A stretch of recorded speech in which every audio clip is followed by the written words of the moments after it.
Film की सबसे अजीब चीज़ ये है कि यहाँ पर जितने भी लोग दिखाए जाते हैं वो आवाज़ नहीं निकालते। अगर उनमें से कोई भी किसी भी तरह की आवाज़ निकालता है तो एक अजीब तरह का शैतान आकर उन्हें मार देता है। ये शैतान कौन है और ये सब क्यों कर रहा है, ये सब जानने के लिए कहानी को आगे देखते हैं। फ़िल्म की शुरुआत होती है एक जंगल से। जंगल में हमें दिखाया जाता है इज़राइल को, जो कि फूलों से एक रिंग बना रही होती है। तभी इसको कुछ अजीब सा सुनाई देता है, जिससे वो डर जाती है और जंगल के अंदर जाके देखने की कोशिश करती है। वहाँ पर हम देखते हैं एक लड़का जिसका नाम होता है जॉन, वो वहाँ पर आग जला रहा होता है। इज़राइल तुरंत आग को बुझा देती है और वहाँ से दूर चली जाती है। असल में इस जंगल में छोटी सी भी आवाज़ अपनी मौत का सिग्नल देने की तरह है। अब ये दोनों चुपचाप समय बिताने लगते हैं।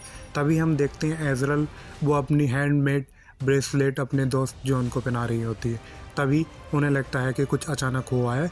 वहाँ से वो भागकर छुप जाते हैं, जहाँ पर उन्हें पता लगता है कि जंगल में उनके अलावा भी कोई है। जॉन उसको देखने जाता है, लेकिन इज़राइल उसको मना करती है। अब काफ़ी देर बाद भी वो वहाँ पर नहीं आता, जिससे इज़राइल परेशान होकर जंगल के अंदर तरफ भागती है उसको ढूंढने के लिए। बहुत अंदर जाने के बाद कुछ लोग इज़राइल को पकड़ लेते हैं, जिससे वो समझ जाती है कि उन लोगों ने उसके दोस्त जॉन को भी पकड़ लिया है। अब ये लोग उसको कार में डालकर कहीं ले जा रहे होते हैं। इज़राइल कार के बोनेट से ये सब देख रही होती है, लेकिन बहुत कोशिशों के बाद भी वो उस बोनेट से नहीं निकल पाती। आगे हम देखते हैं ये लोग इसको अलग अलग कर देते हैं। इज़राइल वाली गाड़ी को एक खूंखार जंगल में लाया जाता है, जहाँ पर ये लड़की होती है जिसका नाम होता है जोसेफिन, जो इज़राइल को बांधकर उसके पैर में कट लगाती है। और बाकी के लोग अब ज़ोर ज़ोर से मंत्र पढ़ने लगते हैं, जिससे इज़राइल को समझ आ जाता है कि ये कोई जादू टोना करने वाले टीम है जो शैतानों को पूछते हैं आप कोई जादू कर रहे हैं। तभी हम वहाँ पर देखते हैं एक शैतान आ जाता है, जिसको इज़राइल देख लेती है। शैतान देखने में ऐसा लग रहा होता है जैसे वो आधा जला हुआ हो, जैसे किसी को बीच आग में से निकाल लिया जाए। इज़राइल वहाँ से अपने हाथ छुड़ाकर भागने की कोशिश करती है। इससे पहले कि वो यहाँ से भाग जाती, उस ग्रुप पर एक लड़का आकर उसको पकड़ लेता है और फिर से बांधने की कोशिश करता है, लेकिन जैसे तैसे करके इज़राइल उस पर एक लकड़ी से वार करती है, जिससे उसके गले से बहुत खून निकलने लगता है। और अब वो शैतान जो आधे जले हुए होते हैं उसके खून को चखते हैं और उसे बुरी तरह से खाने लगते हैं। इज़राइल मौके का फ़ायदा उठाकर वहाँ से भाग जाती है। अब उसके साथियों को पता लग चुका होता है कि इज़राइल बच गई और उनका साथी भी अब मारा गया। इज़राइल जंगल के बहुत अंदर एक नदी के पास आकर रुक जाती है और अपने पैर के जख्म पर पट्टी बांधती है। लेकिन तभी हम देखते हैं उन शैतानों की तरह एक और आधा जला हुआ शैतान वहाँ पर आ जाता है। इज़राइल वहाँ से जाकर एक गुफा में छुप जाती है। उसके पीछे वो शैतान वहाँ तक आ जाता है, लेकिन इज़राइल मेक श्योर करती है कि वो कोई भी आवाज़ ना करे, जिससे उस शैतान को उसे महसूस करने का मौका मिले। और ऐसा ही होता है, वो शैतान उसे महसूस नहीं कर पाता। अब जैसे तैसे इज़राइल वहाँ से निकलकर जंगल के बीच एक बस्ती में पहुँच जाती है, जहाँ पर लोग अपना पूरा कबीला बनाकर नुकीली चीज़ें और भी काफ़ी सारी झांकड़ियाँ वगैरह लगाकर रह रहे होते हैं। अब जैसे तैसे छुपते छुपाते इज़राइल उस कबीले के अंदर आ जाती है, जहाँ पर वो अपने दोस्त जॉन्स को ढूंढने लगती है। जॉन्स उसको वहाँ पर नहीं मिलता, लेकिन वो ब्रेसलेट मिलती है जो उसने खुद अपने हाथों से बनाई थी। अब उस ब्रेसलेट को देखकर इज़राइल समझ जाती है कि उन्होंने उसके साथ क्या किया है। तभी हम वहाँ पर देखते हैं उस कबीले में जोसेफिन आ जाती है। असल में ये कबीला उसी ग्रुप का था जो इसकी बलि देना चाहते थे। जोसेफिन एक बूढ़ी औरत को देख रही होती है, जो कि उसकी माँ होती है। वहाँ से जोसेफिन एक चर्च में जाती है, जहाँ पर काफ़ी सारे लोग शैतान की पूजा करने में लगे होते हैं। जैसे ही जोसेफिन उस चर्च के अंदर जाती है, सारे लोग दबे पाँव वहाँ से निकलने लगते हैं। तभी उस चर्च की जो पुजारी होती हैं उनको दिखाया जाता है। जेसिफाइन सिस्टर से अकेले में मिलती हैं और उनको बताती है कि इज़राइल उनसे छूटकर भाग गई है, जिस पर वो बहुत गुस्सा होती हैं और जेसिफाइन को एक चांटा लगा कर कहती हैं, तुमसे इतना छोटा सा काम नहीं हुआ। तभी हम देखते हैं इज़राइल भी उसी जगह के नीचे अब वो सारी बातें सुन रही होती हैं। इज़राइल वहाँ से जैसे ही जा रही होती है, तभी वहाँ पर एक और औरत आती है। बिना डरे इज़राइल उसका मुकाबला करती है और उसको मारकर वहाँ से निकल जाती है। लेकिन इस बीच वहाँ पता चल चुका होता है कि इज़राइल इसी कैंप के अंदर है और अब सब लोग अलर्ट हो चुके हैं उसको पकड़ने के लिए। असल में ये सब इसको क्यों पकड़ना चाहते थे, ये भी एक बहुत बड़ा राज है अपनापे में। ये राज का खुलासा होगा कहानी में आगे चल के। जैसे ही इज़राइल यहाँ से भाग रही होती है, सब लोग उसको पकड़ने के अलर्ट पे लग जाते हैं और जैसे तैसे करके इज़राइल उनसे जान बचाकर निकल ही रही होती है कि उसका पैर वहाँ पर लगी चैन में फंस जाता है। तभी उस कैंप का एक लड़का उसका पैर पकड़ लेता है। अब जैसे तैसे करके इज़राइल अपना पैर छुड़ाकर वहाँ से भाग जाती है। अब वो जंगल में बहुत अंदर आकर एक पत्थर पर बैठ जाती है, लेकिन तभी हम देखते हैं पत्थर पर एक और शैतान होता है जो उसकी आवाज़ सुनकर उसके पीछे आ जाता है। अब इज़राइल यहाँ से भी अपनी जान बचाने भागती है। तभी हम देखते हैं यहाँ पर एक नहीं काफ़ी सारे शैतान थे। जैसे तैसे करके इज़राइल सड़क पर आती है, जहाँ पर उसको एक कार देखती है और उसे कार से निकला हुआ बंदा उठाता है और उससे बोलता है, लेकिन वो कुछ नहीं बोल रही होती है। इस पर वो कहता है कि तुम कुछ बोलती क्यों नहीं हो। इज़राइल उसे भी चुप रहने का इशारा कर कर कार में जाकर बैठ जाती है। वो कार में बैठने के बाद भी इज़राइल को बुलवाने की कोशिश करता है, लेकिन इज़राइल कुछ नहीं बोलती है, क्योंकि ये आदमी यहाँ से नया था और यहाँ से गुजर रहा था। उसको यहाँ पता नहीं था कि क्या हो रहा है। अब वो जाने अनजाने में अपनी गाड़ी का म्यूज़िक काफ़ी लाउड कर देता है, जिससे वो क्रिएचर्स उस म्यूज़िक से सुनकर वहाँ आ जाते हैं और एक बंदा उसको गोली मार देता है, जिससे कार का भयंकर एक्सीडेंट होता है और उस बंदे की वहीं पर मौत हो जाती है। अब इज़राइल यहाँ से जैसे तैसे करके भाग रही होती है, तभी वो बंदा उसको भी रोकता है, लेकिन इज़राइल उसकी गन छीनकर उसको शॉट करके वहाँ से निकल जाती है आगे जंगल की तरफ। रात में जंगल में अकेली इज़राइल जा रही होती है,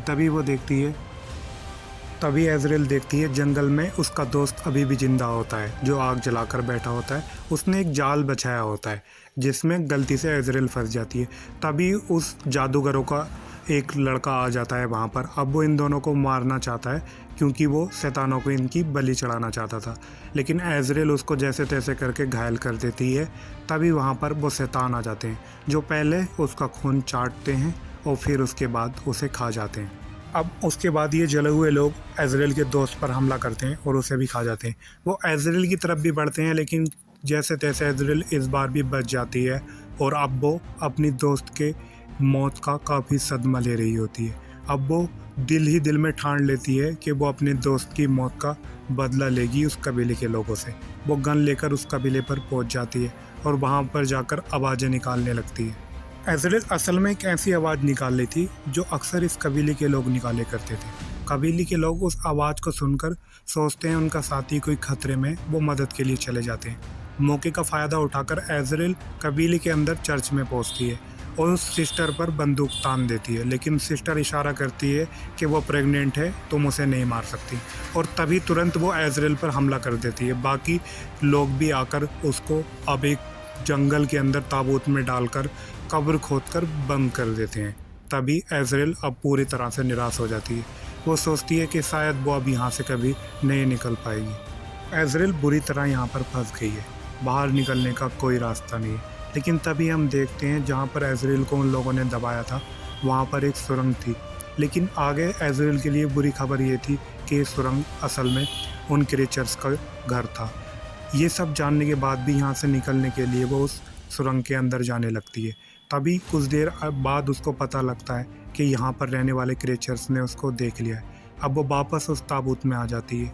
जैसे ही एक क्रिएचर उस पर हमला करने वाला होता है, वो उसके खून को चखता है, जिससे वो उस पर हमला नहीं करता, क्योंकि इज़राइल के हाथ पर उस चर्च की सिस्टर का खून लगा होता है।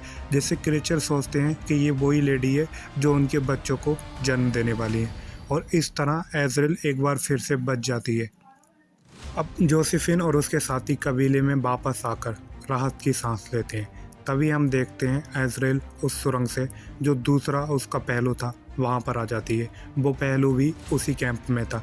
तभी हम देखते हैं उस चर्च की सिस्टर जो कि अपने जख्म को साफ कर रही होती है, जहाँ पर अचानक जोसेफिन आ जाती है और वो उससे कहती है, क्या मैं तुम्हारी कुछ मदद करूं? तभी हम देखते हैं उस कबीले के एक टेंट में अचानक आग लग जाती है, और वो कबीले का टेंट वही था जिसमें जोसेफिन की माँ रहती है। देखते ही देखते आग अब पूरे कबीले में फैलने लगी थी।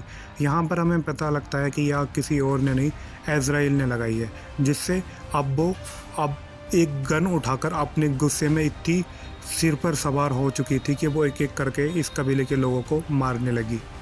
अब इज़राइल किसी भी कीमत पर रुकने को तैयार नहीं थी, यहाँ तक कि उसने जोसेफिन को भी एक गोली मार दी। यहाँ इस कबीले में एक की गर्दन काट दी। अब इज़राइल गन उठाकर उस चर्च के अंदर जाती है। तभी हम देखते हैं उस चर्च की सिस्टर जो कि प्रेग्नेंट होती है, फिर भी बहुत भारी पड़ती हैं इज़राइल पे, और अब वो उसको जान से मारने ही वाली होती हैं। तभी हम देखते हैं कि अचानक उसकी तबीयत ख़राब हो जाती है, क्योंकि उस बच्चे के जन्म का टाइम आ चुका होता है। तभी हम देखते हैं जोसेफिन भी गन लेकर चर्च में आ जाती है और वो इज़राइल पर गन चला देती हैं। पर अब किसी तरह इज़राइल बचकर वापस जोसेफिन पर हमला करती है। अब इन दोनों में भयंकर फाइट होती है, लेकिन इज़राइल इस दफ़ा एक तेज़ धार चाकू जोसेफिन की गर्दन पर डाल देती है और वो मर जाती है। तभी हम देखते हैं उस सिस्टर को जिसने अपने बच्चे को जन्म तो दे दिया होता है, लेकिन वो उसे देखकर डर जाती है और अपना गला काट कर वहीं पर मर जाती है।